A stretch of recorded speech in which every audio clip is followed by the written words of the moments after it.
أعوذ بالله من الشيطان الرجيم بسم الله الرحمن الرحيم ويعذب المنافقين والمنافقات والمشركين والمشركات الظانين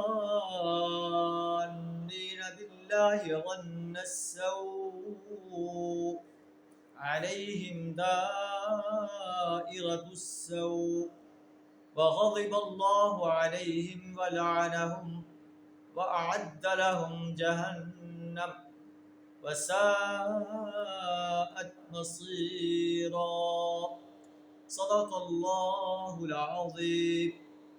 سورہ الفتح آیت نمبر 4 آپ کے سامنے تلاوت کی۔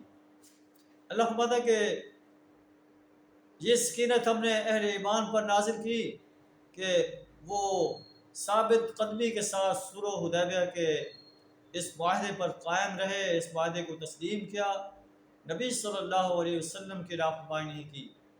یہ سب کچھ اس لیے کیا کہ اللہ اہل ایمان مردوں اور عورتوں کو جنت کے باغوں میں داخل کر دے، ان سے ان کی برائیوں کو مٹا دے۔ یہ بہت بڑی کامیابی ہے۔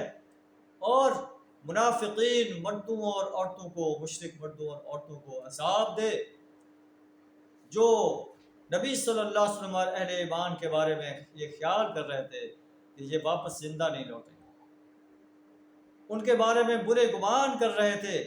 علیہم دائرۃ السوء، ان پر اللہ کا برائی کے پھیر میں وہ خود آ گئے۔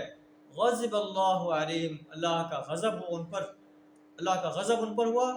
ولعنہم، اللہ نے ان پر لعنت کی۔ وأعد لهم جہنم، ان کے لیے جہنم اللہ نے تیار کر رکھی ہے۔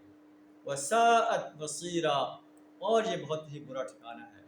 اللہ سے دعا ہمیں منافقانہ طرز عمل اختیار کرنے سے، مشرکانہ طرز عمل اختیار کرنے سے اپنی پناہ عطا فرمائے، سچا مومن بننے کی توفیق عطا فرمائے، اور اپنے دین کو غالب کرنے کے لیے اور باطل نظاموں کو مٹانے کے لیے میدان عمل میں آنے کی جرأت عطا فرمائے۔ وآخر دعوانا الحمد للہ رب العالمین۔